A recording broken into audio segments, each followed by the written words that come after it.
amanecer de una hermosa mañana,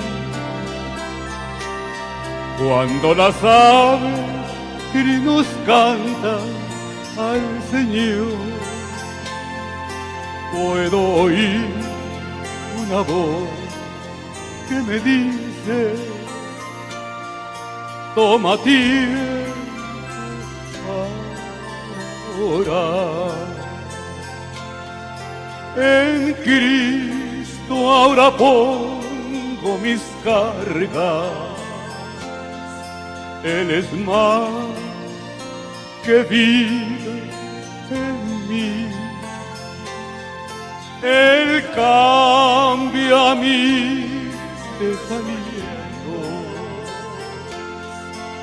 cada día, entra en mí. Pero hoy es la invitación al jardín de la oración. Toma tiempo para orar.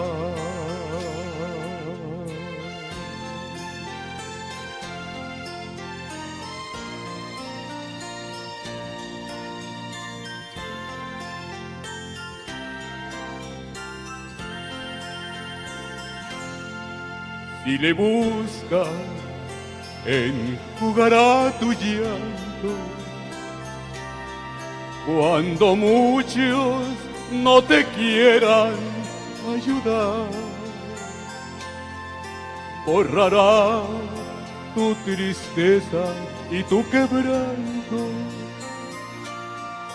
Si das tiempo para orar, en Cristo ahora pongo mis cargas. Él es más que vida en mí. Él cambia mis desalientos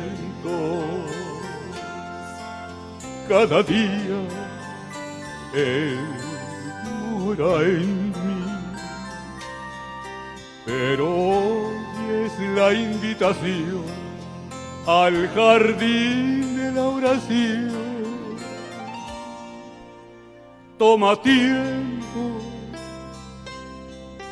para orar.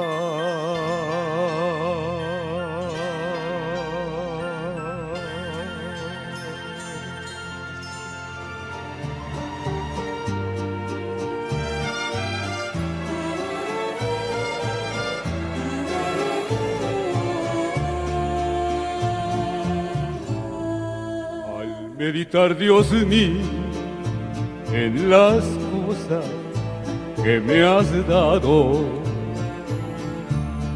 mi corazón se inflama, turbado de emoción, pues no encuentro palabras con que expresar, mi Cristo, el agradecimiento de mi alma para ti. Cambiaste tú mi vida, me has dado esperanza,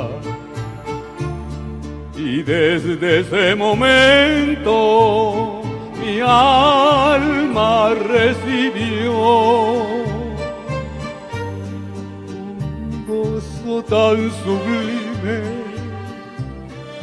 que al paso de los años ha sido cual la fuente de mi felicidad.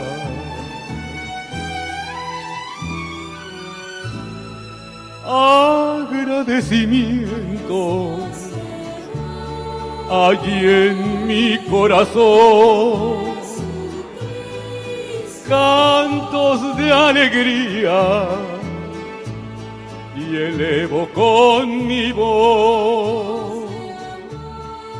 Muchas son las cosas que mi Dios me ha dado y en agradecimiento le sirvo a mi Señor. Las veces que la prueba has puesto en mi camino, en vez de ser derrota, han sido bendición, pues ni por un instante tú me has dejado solo, y así tu santa mano ha sido mi sostén. Permite que mi vida se encuentre en tu camino, que dentro de mi alma presente siempre esté tus múltiples favores y tu misericordia, aún sin merecerla, para mí.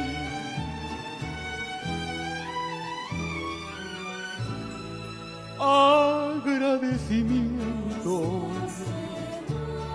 hay en mi corazón, cantos de alegría elevo con mi voz. Muchas son las cosas que mi Dios me ha dado, y en agradecimiento le sirvo a mi Señor, y en agradecimiento le sirvo a mi Señor.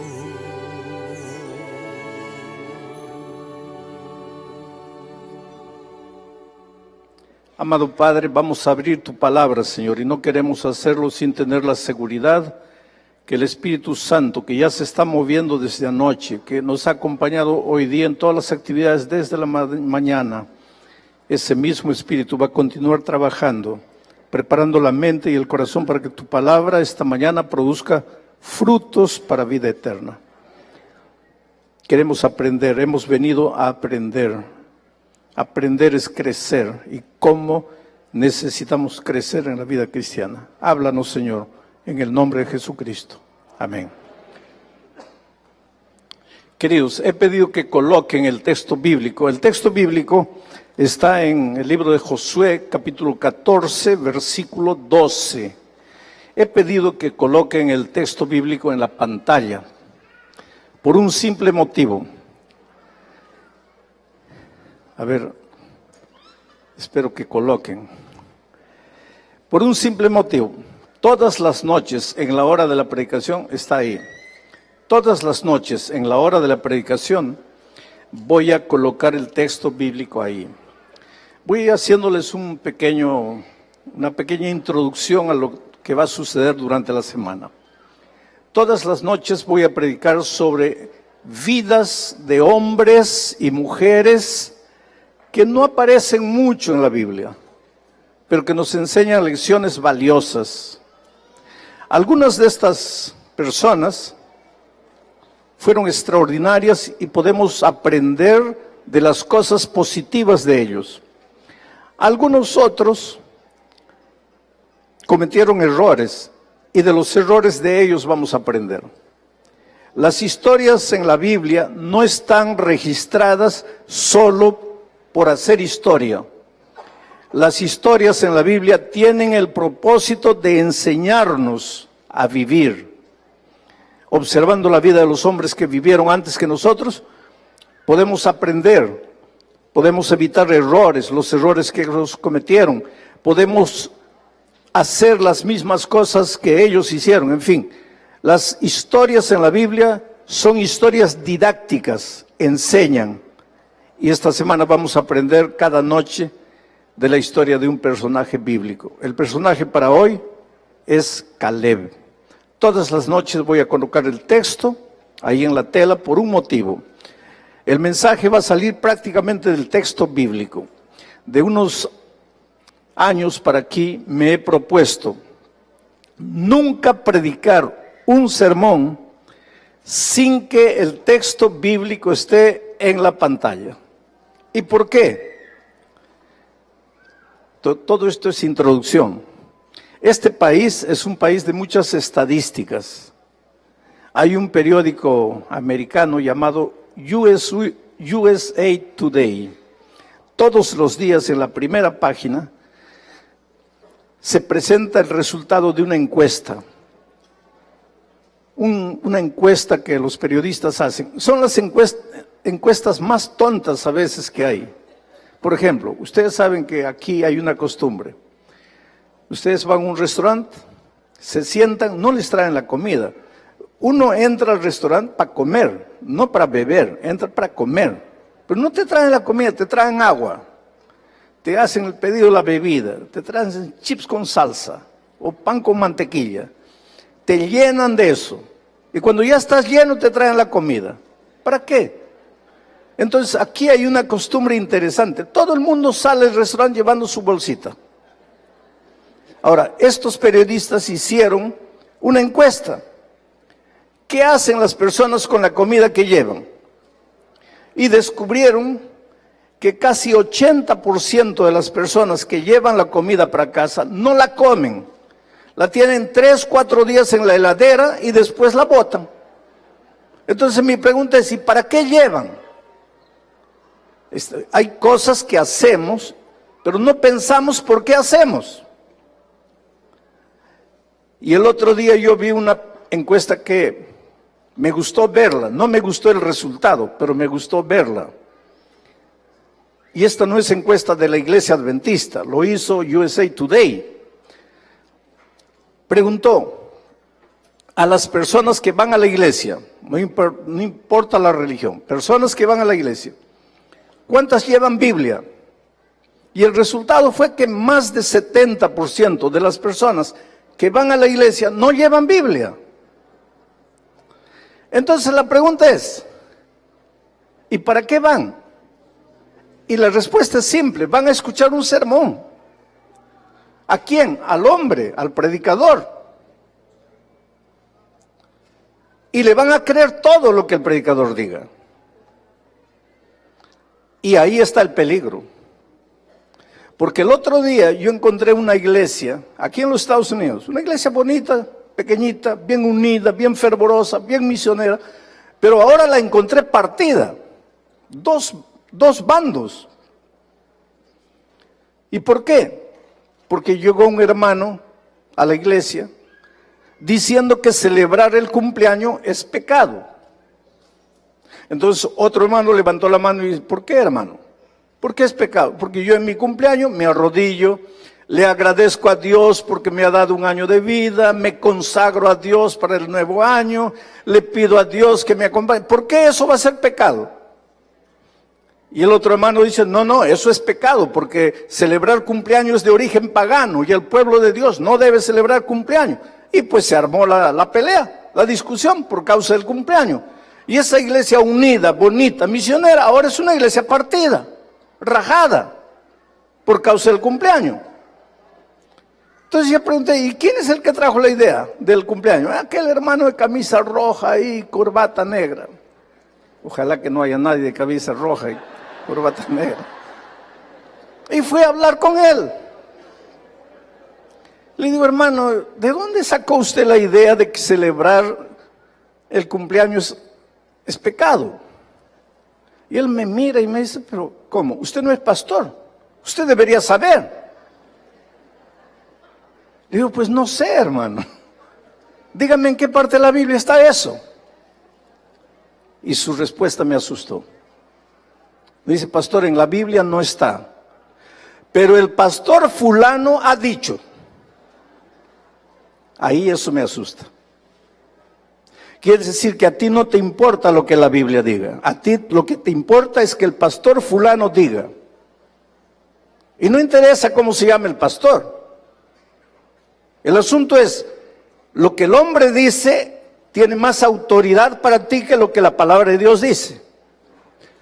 Por eso, de un tiempo para aquí, me he propuesto nunca predicar un sermón sin colocar el texto en la pantalla. Pero el otro día alguien se molestó. Me dijo, pero pastor, tenemos que colocar su imagen ahí, su rostro, porque la gente ha venido a verlo. Ahí me preocupo más todavía. Porque quiere decir que tú vienes a verme.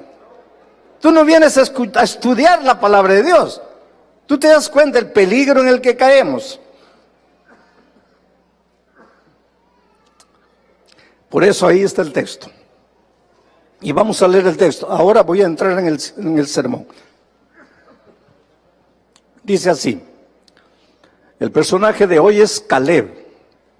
Caleb fue uno de los 12 espías que Moisés envió a Canaán para inspeccionar la tierra antes de ingresar. Muchas gracias, hermano. Por favor, ábrame la botella. Muchísimas gracias. Gracias.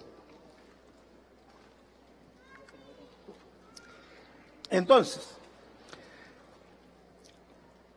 para que ustedes se ubiquen, porque para entender un texto hay que entender el contexto. Para entender un texto hay que entender el contexto. Porque si tú no sabes el contexto y lees solo el texto, con el texto puedes hacer las peores tonterías de la vida. Por ejemplo, un hombre carismático te puede llevar al suicidio con la Biblia, leyéndote textos fuera del contexto. Porque te lee un texto que dice así, y saliendo Judas fue y se ahorcó. Y te va a preguntar, ¿qué dice, hermanos? Saliendo Judas fue, ¿y qué hizo? Se ahorcó. ¿Entendieron? Entendimos. Muy bien, ahora otro texto. Ve tú y haz lo mismo. ¿Entendieron, hermanos? ¿Qué dice la palabra de Dios? Ve tú y haz lo mismo. ¿Quién lo dice? Yo, la palabra de Dios. Y todos dicen, la palabra de Dios. Muy bien. Entonces ahora el tercer texto. Lo que tengas que hacer, hazlo presto. Tú te puedes reír, hermanos. Pero hay predicadores que usan la palabra de Dios de esa manera. Agarran el texto y lo sacan del contexto. Y le hacen decir a la Biblia lo que la Biblia nunca dijo. Sí, pero está escrito, pero no dice eso. Porque para saber lo que dice, hay que leer el contexto. Y el contexto es todo lo que viene adelante y todo lo que va para atrás. Ahí tú vas a tener una idea correcta de lo que el escritor bíblico está diciendo. Tú no puedes hacerle decir al escritor bíblico lo que él no quería decir. Entonces, para entender lo que está diciendo aquí, te tengo que contar un poquito el contexto. Tú sabes que Caleb fue uno de los 12 espías que Dios envió a inspeccionar la tierra antes de ingresar. Desde que salieron de Egipto hasta que llegaron al límite de la tierra, habían pasado apenas 2 años. 2 años. Gran parte de ese tiempo se quedaron en vuelta del Sinaí. O sea, el viaje de ida para Canaán no les llevó mucho tiempo. En 2 años ya habían llegado a la frontera.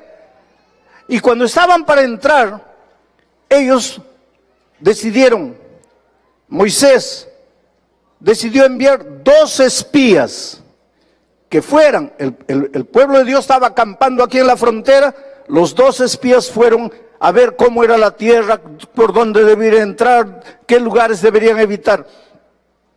Entre esos 12 estaban Josué y Caleb. ¿Por qué no sabemos los nombres de los otros 10? Porque infelizmente, cuando los 12 volvieron, El informe de 10 fue un informe bonito, agradable, pero pesimista. ¿Cómo puede ser eso? Recuerda que cuando los espías regresaron trayendo la prueba de que aquella tierra era tierra donde manaba leche y miel. Era tierra maravillosa, tierra productiva. 2 hombres se necesitaban para cargar un racimo de uvas. Imagínate lo que era eso. Yo estuve en Jericó hace algunos años atrás. Llegué a las 5 de la tarde más o menos a Jericó. Y encontré unas cosas rojas así grandes y pensé que eran tomates, pero cuando me acerqué eran fresas. Fresas. Nunca había visto una fresa tan gigante, casi como un tomate. Y pregunté al vendedor, ¿esto es fresa? Me dice, sí, pero tan grande así. Y él me miró y me dice, usted está en la tierra donde fluye leche y miel. Hasta hoy, pasaron años. Esa tierra, y mira que hoy todo hoy es un desierto. Pero, ¿cómo es la bendición de Dios? Entonces los espías regresaron trayendo el fruto de la tierra, felices, y cuando llegó el momento del informe 10 dijeron, es tierra maravillosa, mira el producto, mira la fruta, pero ¿para qué nos trajiste aquí? Le dijeron a Moisés, mejor hubiéramos muerto allá, mejor hubiéramos muerto esclavos en Egipto, ¿para qué nos trajiste? Y Moisés le dijo, pero ¿qué les pasa? ¿Están locos? ¿No dicen que la tierra es bonita, que hay fruta buena? Sí, pero de nada vale, porque los que viven allá son gigantes, de los cuales nosotros somos pequeñas langostas. Es tierra que se traga a los que habitan en ella. Ahora, mira cómo es el miedo, querido. Porque nadie, por más alto que sea, otro va a ser delante de ese como una langosta. Ahora, ¿cómo un ser humano puede ser como una langosta delante de otro hombre, por más alto que sea? Eso era mentira. Eso era mentira. Sería verdad que habían gigantes, pero que el otro era como una langosta, eso ya es mentira. Quiere decir, primera lección de hoy, el miedo siempre te hace ver los problemas más grandes de lo que son. Yo no niego que tú tengas problemas. Yo no niego que en este momento tu familia está pasando por momentos difíciles, que tienes un problema terrible con el hijo, o que tu hogar está tambaleando, que tienes problemas financieros, que tienes problemas profesionales. Yo no niego la realidad de tus problemas. Hay gigantes, pero esos gigantes que tienes delante de ti no son tan grandes que tú parezcas una langosta delante de ellos. Infelizmente, pues el miedo te hace ver las cosas desfiguradas. Son tan grandes que somos como langostas. La otra mentira, es tierra que se traga a sus habitantes. Ahora, si se traga a sus habitantes, ¿cómo es que los habitantes estaban allá? Si se traga a los habitantes, ¿cómo ellos regresaron? El miedo siempre te hace ver las cosas más grandes de lo que son.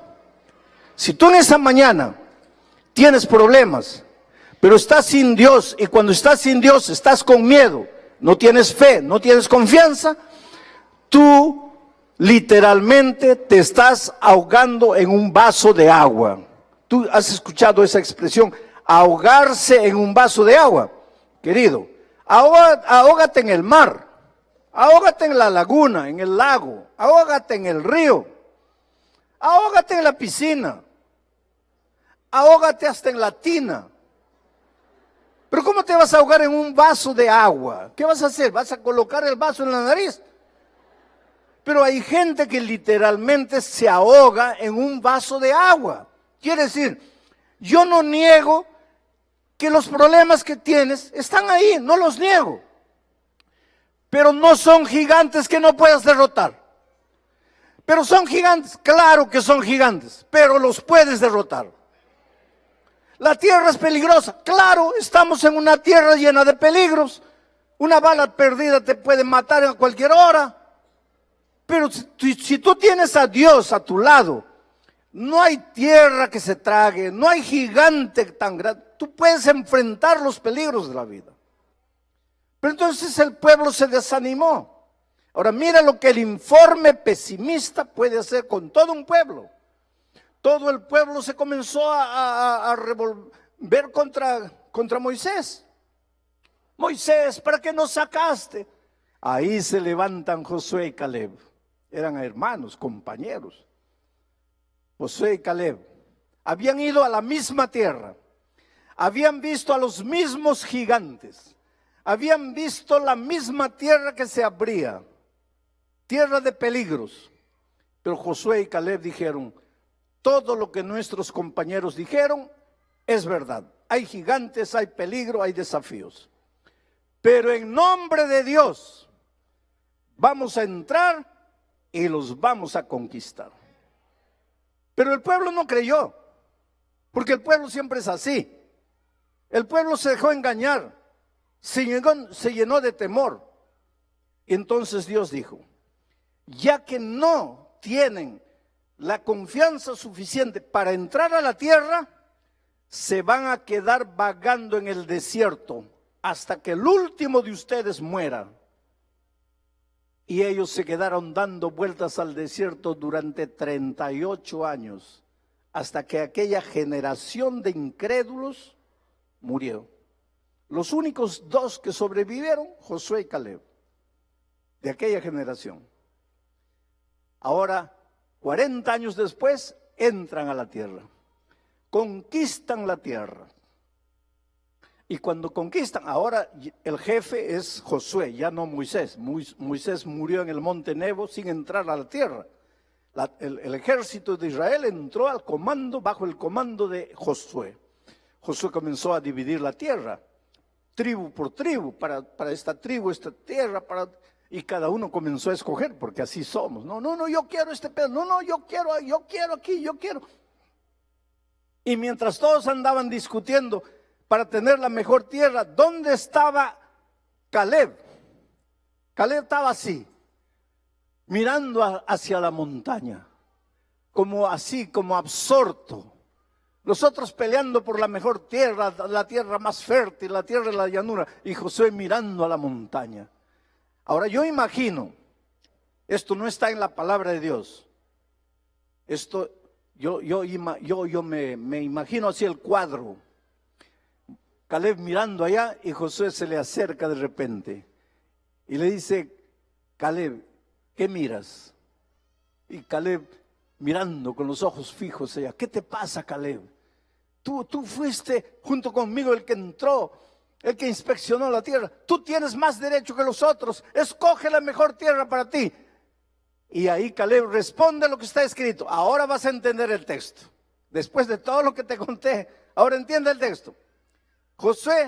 Caleb mira a Josué y le dice, dame pues ahora este monte del cual habló Jehová aquel día, porque tú oíste en aquel día.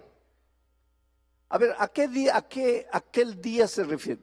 ¿A qué día se refiere? 40 años atrás, cuando llegaron y podían haber entrado.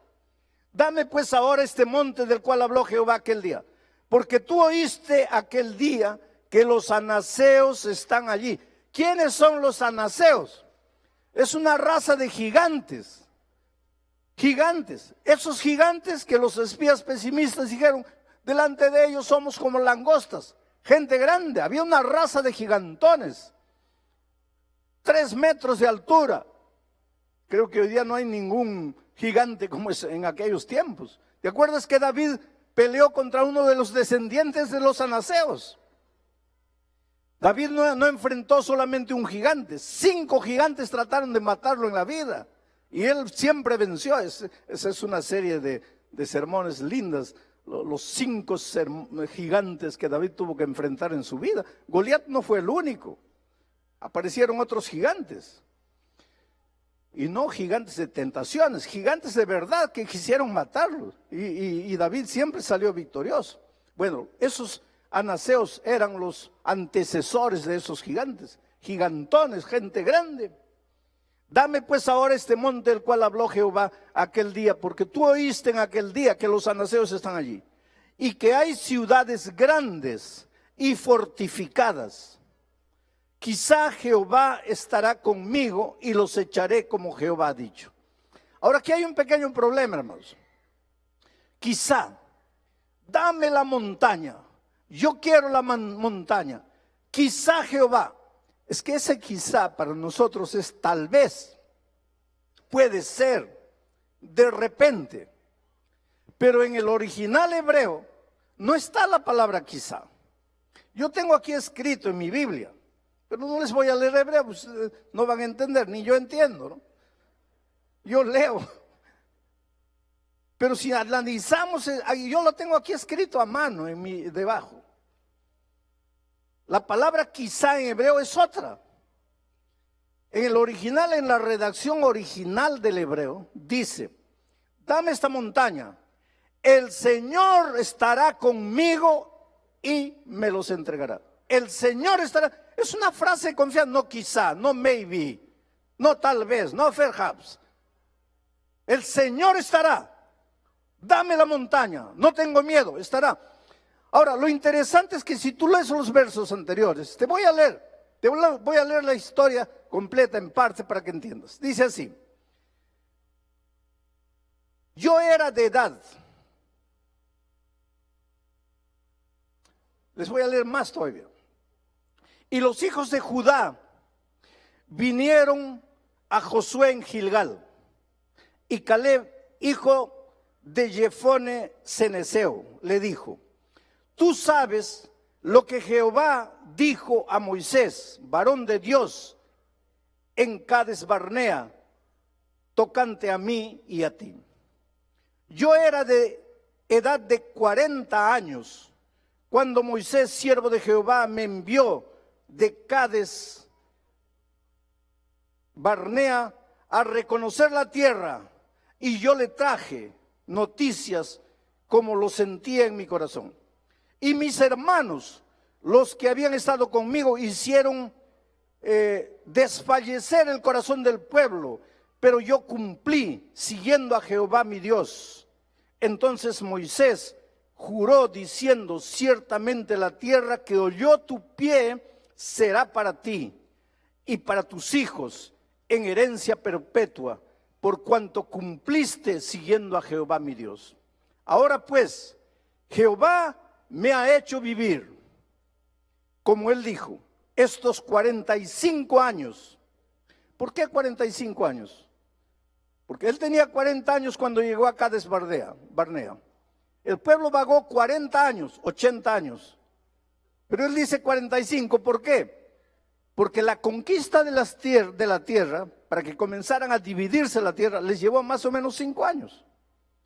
Ahora él ya estaba con 85 años. Miren, ahora bien, Jehová me ha hecho vivir como él dijo, estos 45 años, desde el tiempo que Jehová habló estas palabras a Moisés, cuando Israel andaba en el desierto. Y ahora he aquí, hoy soy de edad de 85 años. Todavía estoy tan fuerte como el día en que Moisés me envió. ¿Cuál era mi fuerza entonces? Tal es ahora mi fuerza para la guerra y para salir y para entrar. Entonces viene el texto. Dame pues ahora este monte del cual habló Jehová. Hermanos, estas palabras fueron dichos no por un muchacho de 20 años, no un joven de 30 años, no un hombre de 40, ni de 50, ni de 60. Estas palabras fueron dichas por un anciano de 85 años de edad, que miraba las montañas, y mientras todo el mundo escogía el mejor pedazo de tierra, él decía, yo quiero las montañas. Y entonces Josué le pregunta, pero ¿por qué quieres las montañas? Y él dice, porque ahí están escondidos los anaseos. Porque estos anaseos eran sabios, gente que sabía esconderse. Cuando vio que el pueblo de Israel venía, se subieron a las montañas de Hebrón y ahí se escondieron. Y pensaban así, aquí nadie nos va a derrotar. Los israelitas pueden apoderarse de Canaán, pero aquí a la montaña nadie va a subir. Y es interesante, querido. Hace unas décadas atrás descubrieron Machu Picchu, que no existía. Hoy día es famosa, Machu Picchu, las montañas del Perú.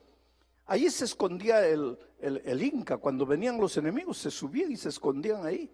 No sé si ustedes han escuchado hablar de una palabra llamada galga. Las galgas eran piedras enormes que cuando los enemigos estaban subiendo a la montaña, ellos soltaban las galgas.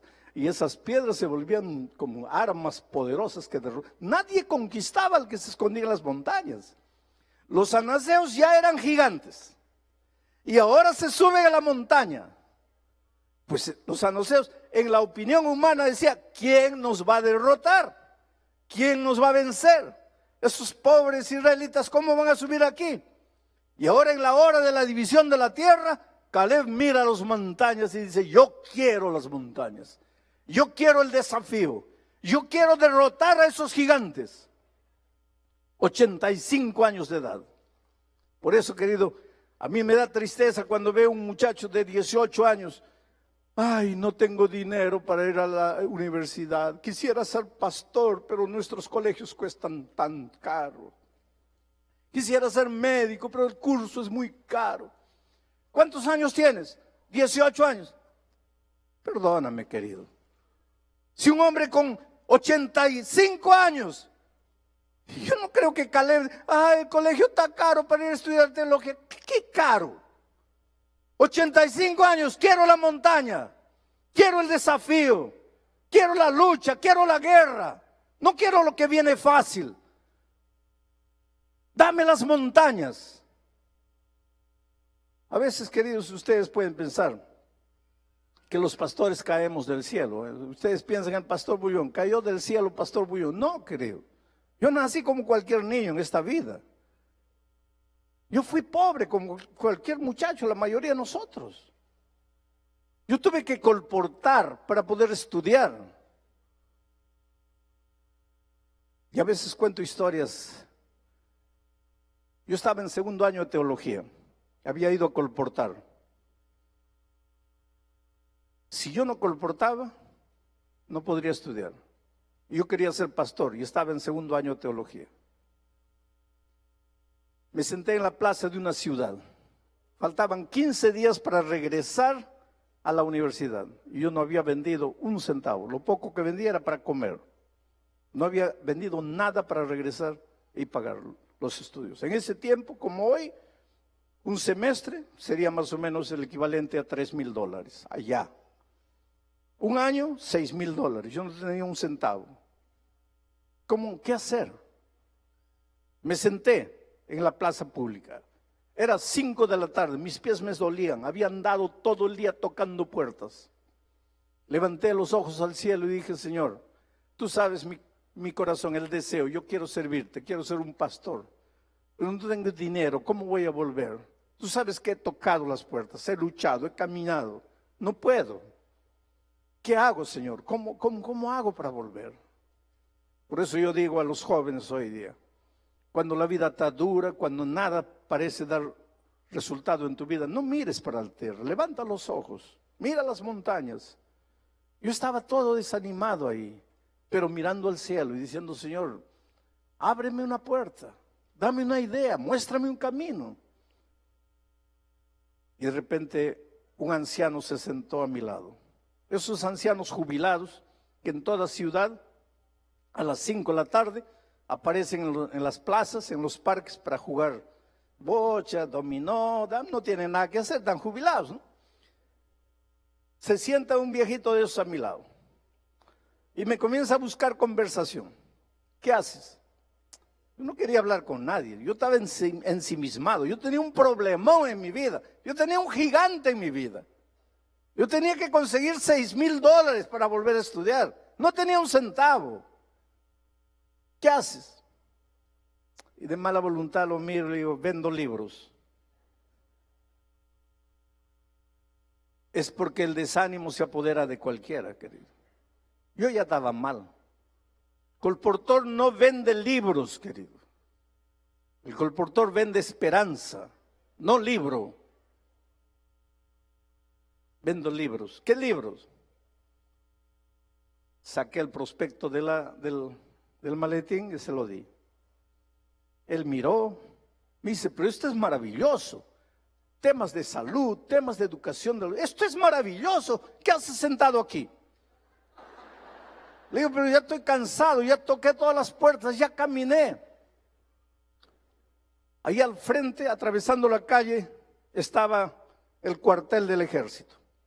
Me dice, ¿por qué no vas allá? Ya fui. Y, pues no puedo entrar. ¿Por qué no puedes? Porque el centinela ahí no me deja. ¿Pero para qué hablas con el centinela? Habla con el coronel. Sí, pero para hablar con el coronel tengo que entrar y el centinela no me deja. Me dice, préstame tu libro. Le di el prospecto, atravesó la calle y se fue. Allá a lo lejos, habló 2, 3 palabras con el centinela y siguió adelante. Y ya me comencé a preocupar. Porque yo digo, ¿cómo no me deja entrar a mí? Lo deja entrar a él. Y se metió. 10 minutos, nada. 15 minutos, nada. 20 minutos, nada. Comencé a preocuparme más. Pensé, lo único que me falta es que te desaparece con mi prospecto. Y de repente sale y viene y me dice así, mira, a las 6 de la tarde van a bajar la bandera. Porque a las 6 de la mañana del día siguiente levantan la bandera. A las 6 ahora van a bajar la bandera. Y se va a formar todo el cuartel, todos los oficiales. Y ya hablé con el coronel. Después de cantar el himno nacional, el coronel te va a dar 10 minutos para que presentes el libro para todo el cuartel formado ahí. Y hermanos, a mí, pues una de las bendiciones que Dios me dio es saber explicar a veces las cosas difíciles de manera simple. Y entonces agarré el prospecto y en 10 minutos le digo, pero ¿cómo es que el coronel te dio permiso? Me dice, pues fácil, el coronel es mi hermano menor y me obedece. Fui ahí. Y el coronel me dice, mira, mi hermano ya me explicó que tú eres un estudiante. Yo voy a hacer una cosa. Tú solo haz que te compren y no te preocupes con el dinero. Yo te voy a pagar todo y después les voy a descontar a ellos en 5 meses. Y en media hora, querido, yo tenía el dinero para pagar todo el año. Dios me hizo pastor a golpes, llorando, pasando por momentos de desánimo. Yo tuve en mi vida mis gigantes, pero en medio de eso, nunca solté el brazo poderoso de Jesús. En medio de eso siempre dije, no importa, en el nombre de Dios voy, lucho, adelante. Faltaban 15 días para volver a la universidad, no había hecho nada. Ya podría arrojar la toalla y decir, acabó, ya qué más voy a hacer en 15 días si no hice en 2 meses y medio. Y sin embargo me levanté y luché y caminé todo el día. En el nombre de Dios nada pasó. ¿Por qué a veces tú piensas que en el nombre de Dios nada pasa? Oras, clamas, colocas tu pedido en las manos de Dios, parece que no te responde. Ya es tus 5 de la tarde, parece que Dios no te ha respondido. Espera, porque en 10 minutos Dios puede revertir el cuadro.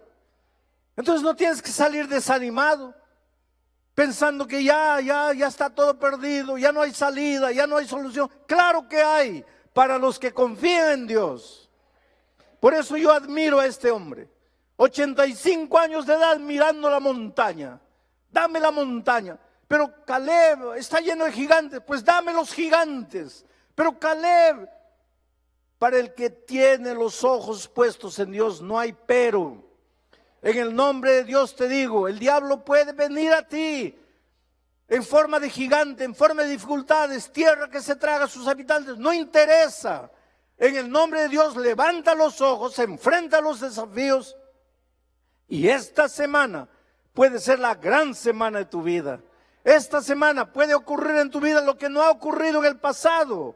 Apenas no desanimes, no claudiques, no te entregas, no te rindas. Segura el brazo poderoso de Jesús y enfrenta los desafíos.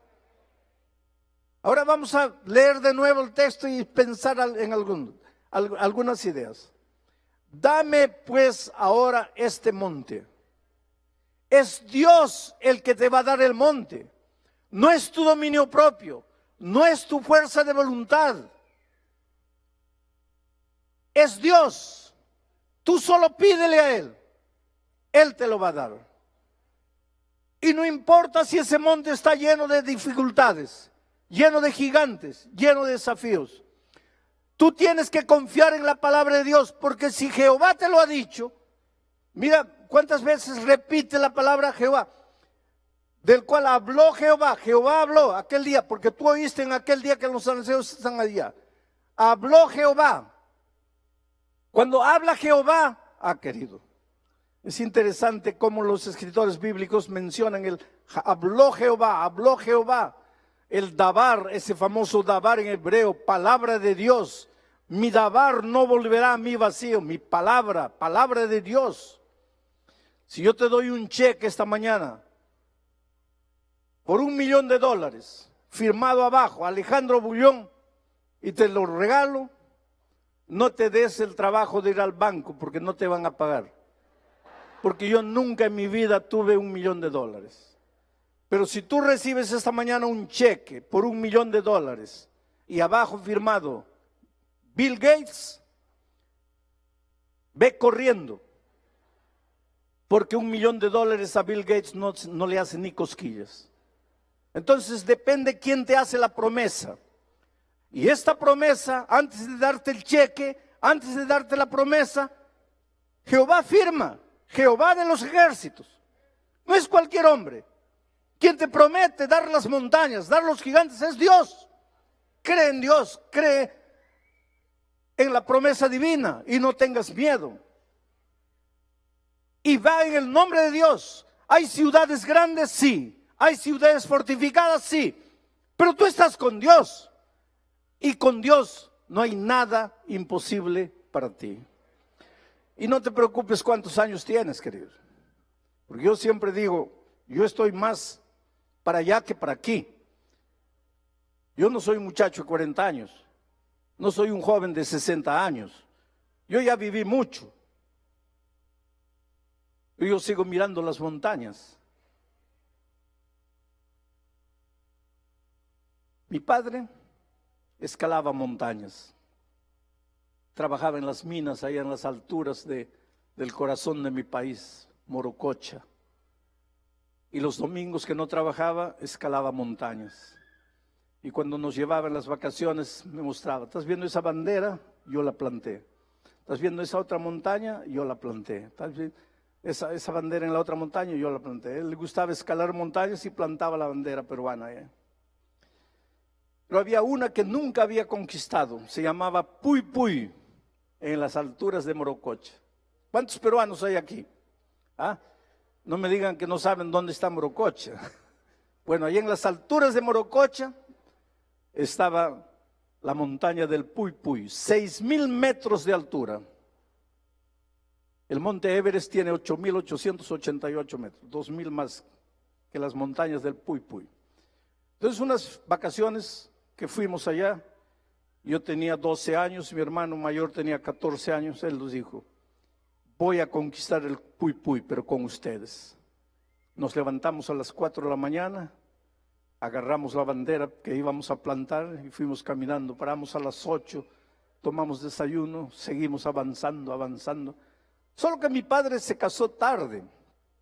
Mi madre tenía 15 años cuando mi padre tenía 50 años, 35 años mayor que mi madre. Entonces, mi padre tuvo hijos ya de edad avanzada.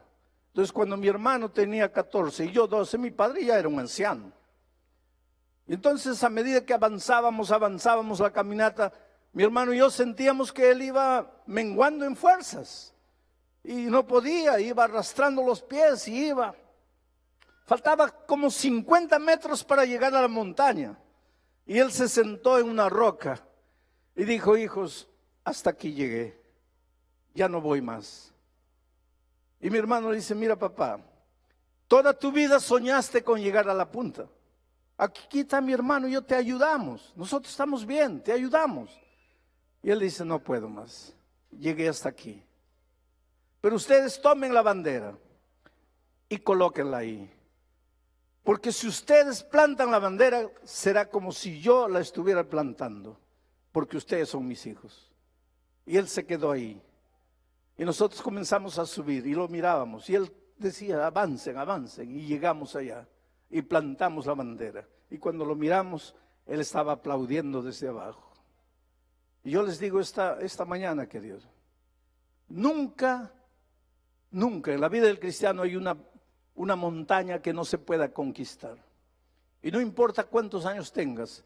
Abraham tenía 65 años cuando Dios le dijo: sal de tu tierra, de la casa de tus padres, para una tierra que yo te mostraré. No era un muchacho de 20 años, 65 años.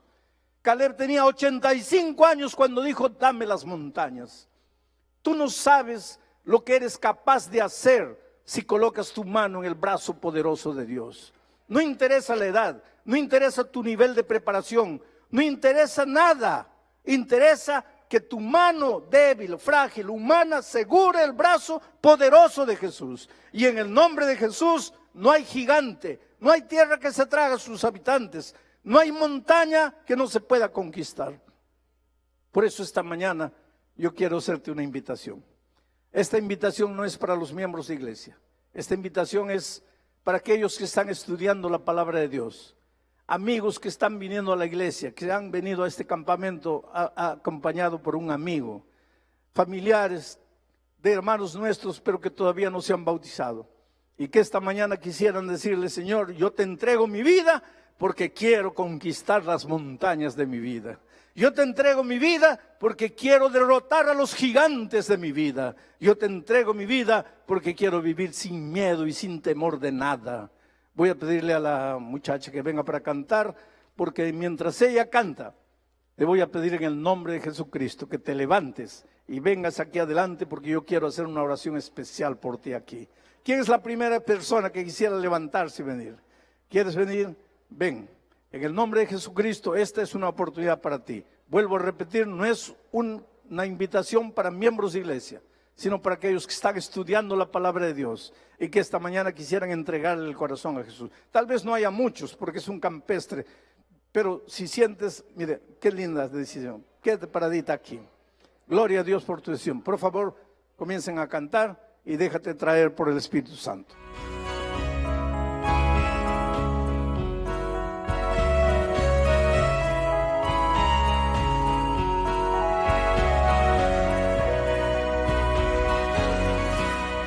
Hablarte de mi buen Señor, que mi vida entera transformó. Mis pecados todos Él quitó y a mi alma redimió. En mi ser un canto nuevo hay, porque Cristo me salvó. Ahora canto aleluya, Él me redimió.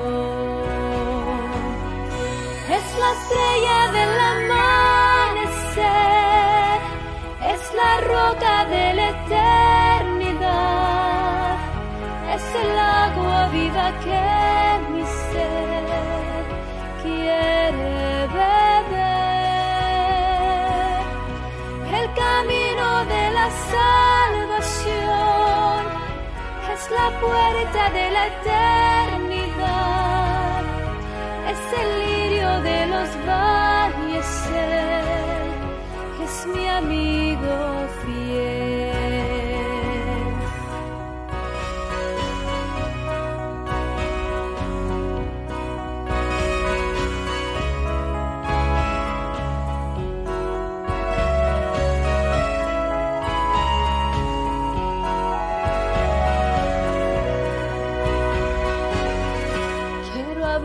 De mi buen Señor, que mi vida entera transformó. mis pecados todos Él quitó y a mi alma redimió. En mi ser un canto nuevo hay, porque Cristo me salvó. Ahora canto aleluya, Él me redimió. Es la estrella del amanecer, es la roca de la eternidad, es el agua viva que mi ser quiere beber. El camino de la salvación es la puerta de la eternidad, es el lirio de los valles, Él es mi amigo fiel.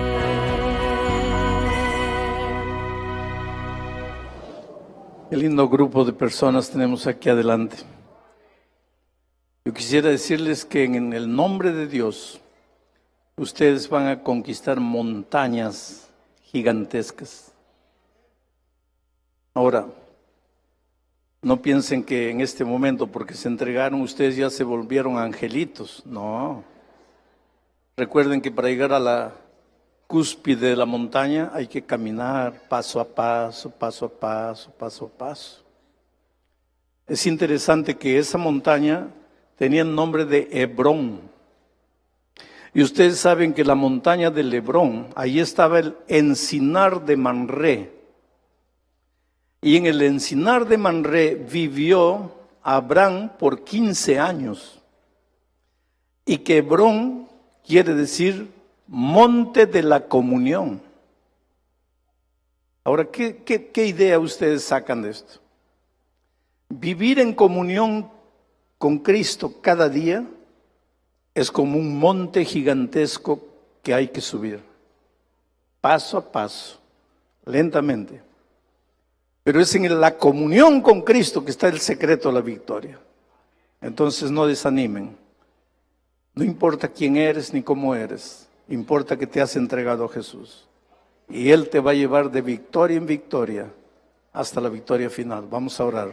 Padre amado, derrama tu espíritu sobre estas personas, gente linda que se acaba de entregar a ti. Y que el mensaje de esta mañana, como semilla buena en el corazón de tu iglesia, produzca frutos para vida eterna. En el nombre de Jesucristo. Amén.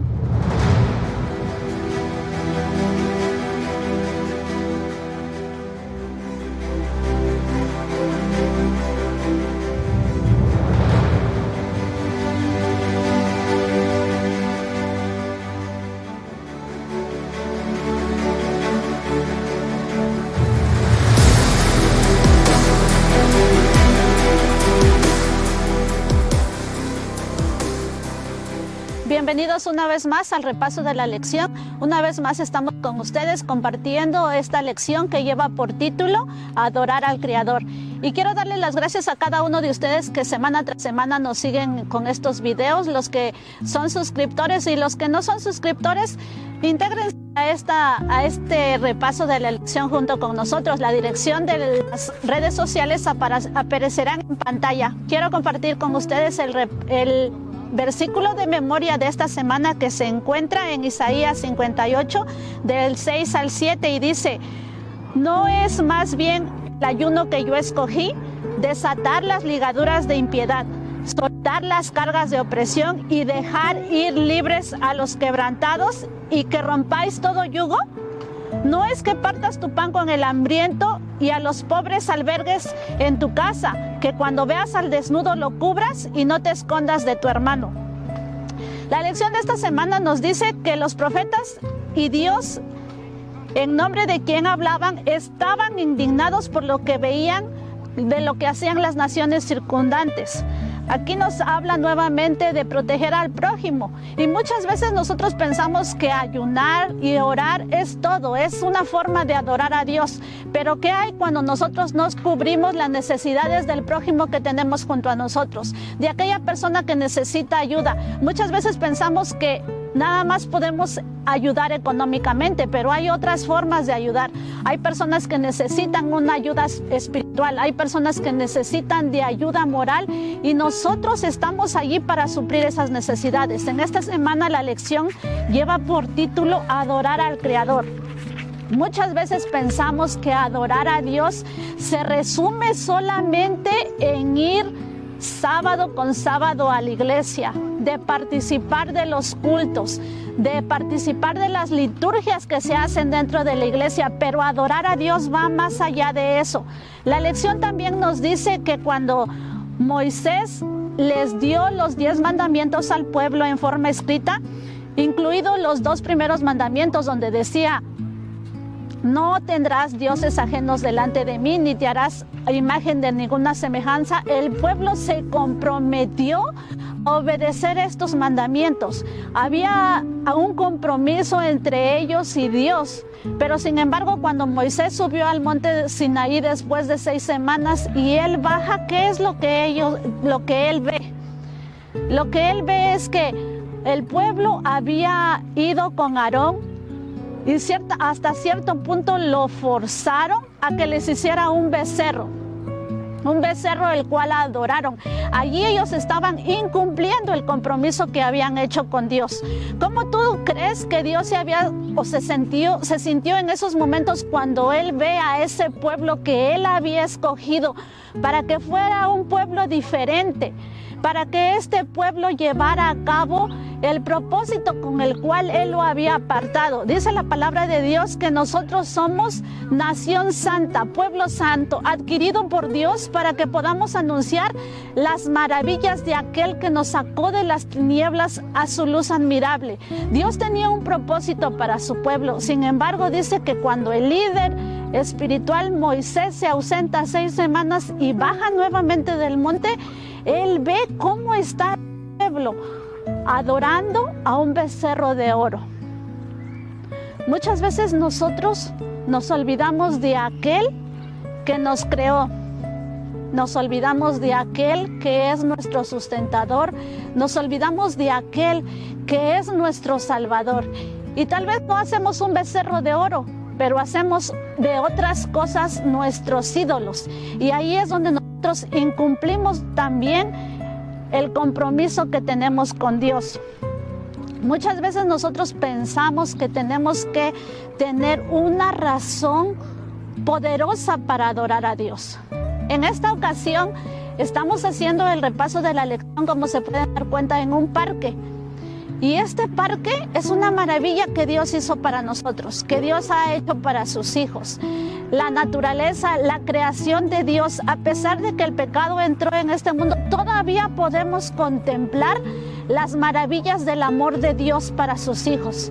Simplemente el poder estar aquí respirando ese aire puro, el de poder contemplar el lago, poder contemplar las aves, estos árboles que nos dan esta sombra, es una razón poderosa para adorar a aquel que nos creó. Dios tiene muchas cualidades en su carácter. Y en la lección nos dice que está la bondad, la justicia, la misericordia, que es lo que nos recuerda a nuestro Creador. Pero hay algo importante que Dios ha hecho por ti y ha hecho por mí. Y ha hecho por cada una de las personas que tú puedes mirar aquí. Y muchas veces ellos no se ponen a pensar que Cristo Jesús dejó el cielo. No lo tomó como una cosa que aferrarse el ser Dios, sino que vino a la tierra, tomó la forma del ser humano con un propósito. El propósito solamente era que tú y yo pudiéramos alcanzar salvación en Cristo Jesús. Esa es una razón poderosa por la cual nosotros deberíamos adorar a Dios. La lección de esta semana nos lleva a pensar que adorar a Dios, tú cuando adoras a alguien, te asemejas a la persona, al ser que tú adoras. ¿Cuánto tú te asemejas a Cristo? Porque dice la palabra de Dios que si Dios es amor, nosotros deberíamos de tener ese amor cuando contemplamos a Dios. Cuando nosotros nos acercamos a la cruz del Calvario y vemos el sacrificio de Cristo hecho a nuestro favor, nuestro corazón tiende a enternecerse. Pero muchas veces lo hacemos como una emoción y dejamos de asemejarnos al carácter de Cristo. Nosotros deberíamos actuar como aquella persona a la que nosotros adoramos. Cuando analizamos la vida de nuestro Señor Jesucristo, nosotros nos damos cuenta que el Señor vino a este mundo con un propósito. Y el propósito de Cristo era que tú y yo tuviéramos salvación. Pero también Él se preocupaba por aquellas personas que estaban oprimidas. A lo largo de este trimestre hemos estudiado que ayudar a los necesitados era algo que Cristo Jesús tenía en su corazón. Cuando Él vino a este mundo, no vino nada más a ver a las personas pudientes, no vino a ver a esas personas que tenían poder en la tierra. Vino porque había una razón especial en su corazón, que era ayudar a aquellos oprimidos, ayudar a aquellas personas que quizá para muchos son personas que están olvidadas, pero para Cristo Jesús nadie está olvidado. Yo no sé, querido amigo, tú que me estás escuchando en esta ocasión, ¿cuán olvidado tú te sientes de Dios? Cuando tú estás en problemas, cuando ninguna persona, ningún ser humano se acerca a ti, ¿te sientes que estás olvidado de Dios? ¿Te sientes que Dios te ha dejado? Déjame te digo una cosa, tú eres una razón por la cual el Señor muestra su amor y su misericordia. Y aún todos se pueden ir, te puede dejar padre, madre, hijos, esposos, pero Cristo Jesús nunca te va a abandonar, porque tú estás en su corazón y porque Él te tiene dentro de la palma de tus manos. Ese era el ministerio que Cristo tenía dentro de aquí de la tierra. Y es el ministerio que nosotros como cristianos deberíamos llevar a cabo si decimos que conocemos a Cristo. La lección también nos lleva a ver que Dios nos habla acerca de los opresores religiosos. En el tiempo de los profetas nosotros veíamos cómo los líderes religiosos muchas veces ya no era la forma de adorar a Dios, sino había intereses de por medio, que ellos hacían las cosas por obtener un fin económico, un fin monetario. Y la lección nos dice aquí que los profetas hicieron sus mejores intentos para alejarlos, dice, de lo que era la vida diaria. Ellos se esforzaban por ser religiosos mediante sus rituales de adoración. La música, los himnos no podían apagar los clamores de los pobres y de los oprimidos. Y aquí nos lleva a pensar que muchas veces nosotros podemos hacer mucha liturgia en nuestros servicios, podemos hablar, podemos oír un buen sermón, pero ¿qué hay de aquel clamor de aquella persona que está oprimida? De aquella persona que está pidiendo con clamor que alguien lo ayude.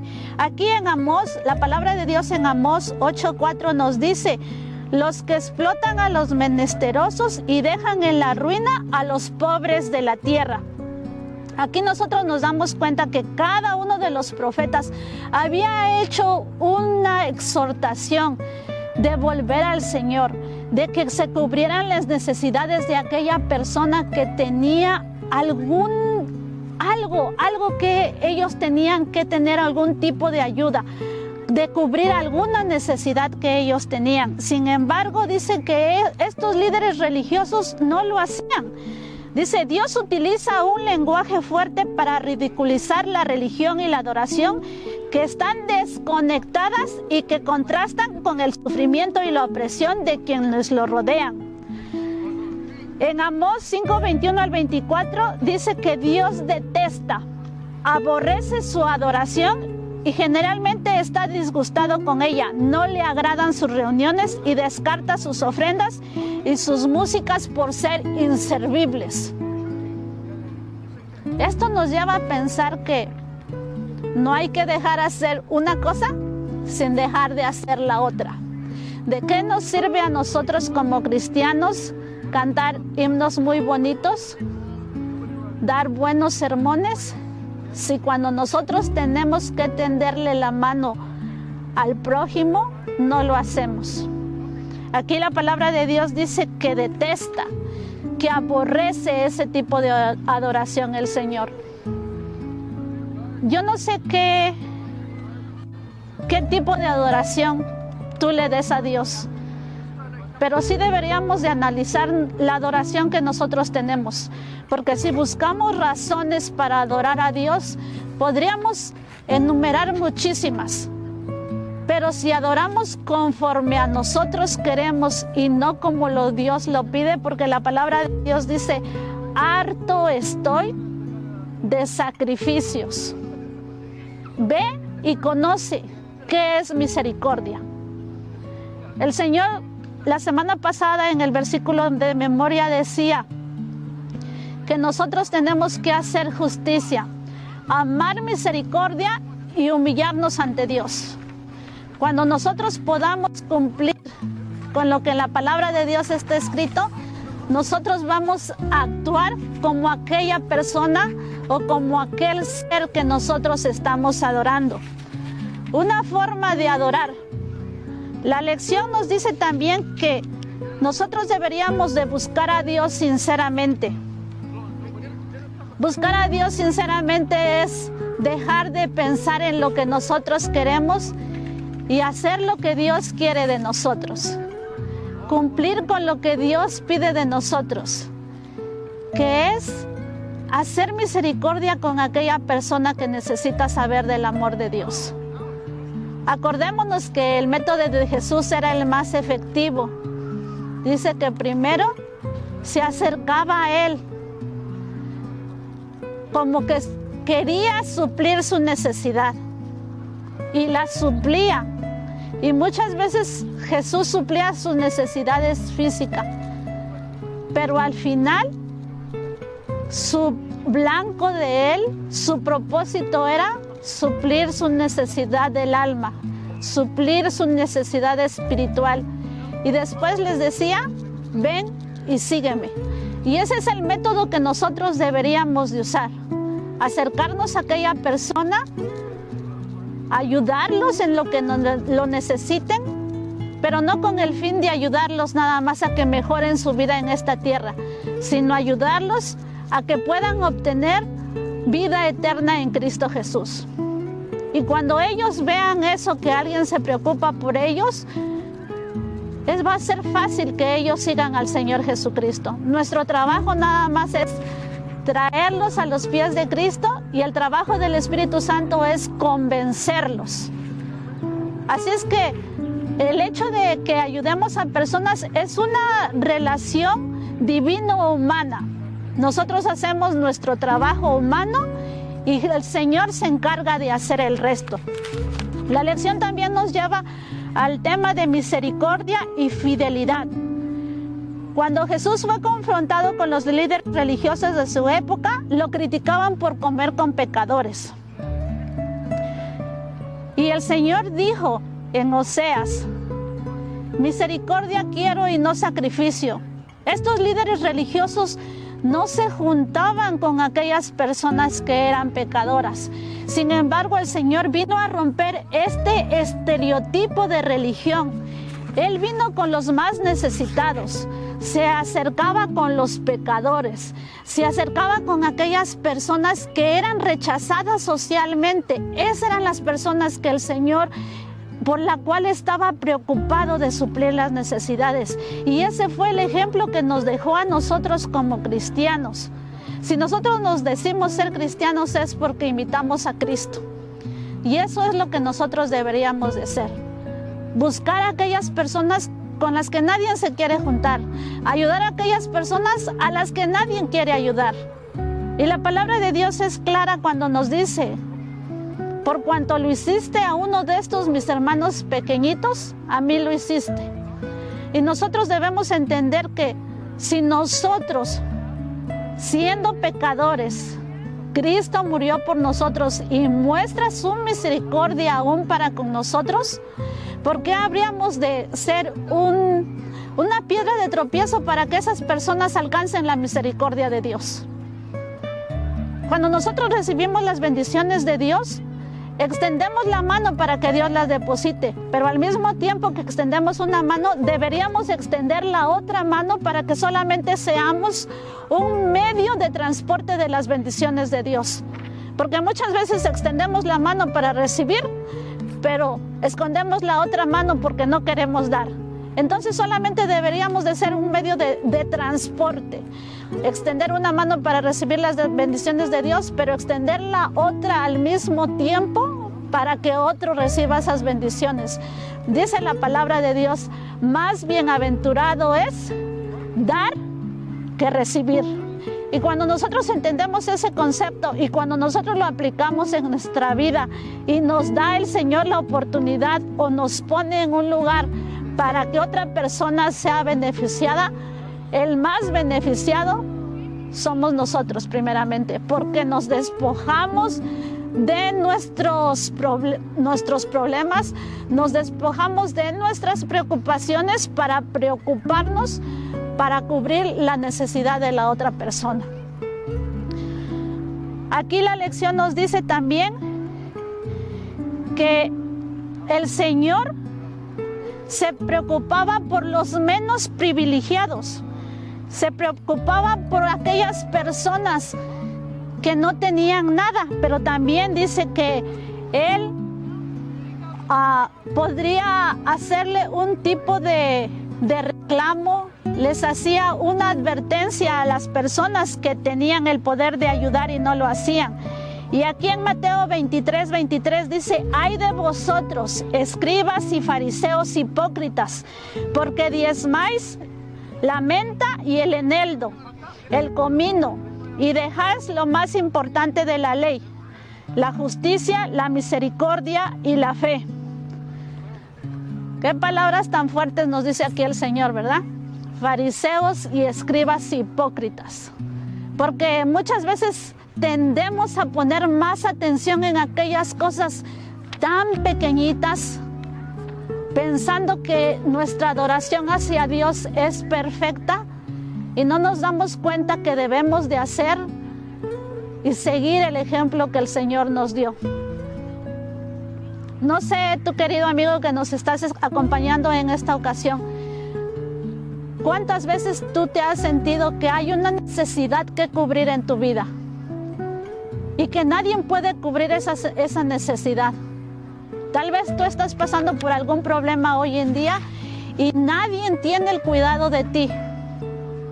Si tú tienes necesidad de oración, si tú tienes necesidad de contarle a alguien tus problemas, comunícate con nosotros a través de las redes sociales. La dirección aparece en pantalla. Tal vez no podamos hacer mucho por ti, pero lo poquito que hagamos, acuérdate que no estás solo. En esta lucha, el Señor siempre se preocupó por los más necesitados. El Señor siempre se preocupó por darle libertad a los cautivos, por suplir las necesidades de aquellas personas que se sentían oprimidos. Y ese debe de ser un aliciente a ti para seguir buscando de Cristo Jesús. Espero que el repaso de la lección en esta semana sea de provecho para tu vida espiritual. Quiero dejarlos con ustedes dándoles una invitación que nos acompañen la próxima semana en el repaso de la lección y que tengan una semana llena de bendiciones, que sus pruebas, que sus luchas, que sus necesidades las puedan descansar en el amor de Cristo Jesús. Quédense con nosotros, acompáñenos.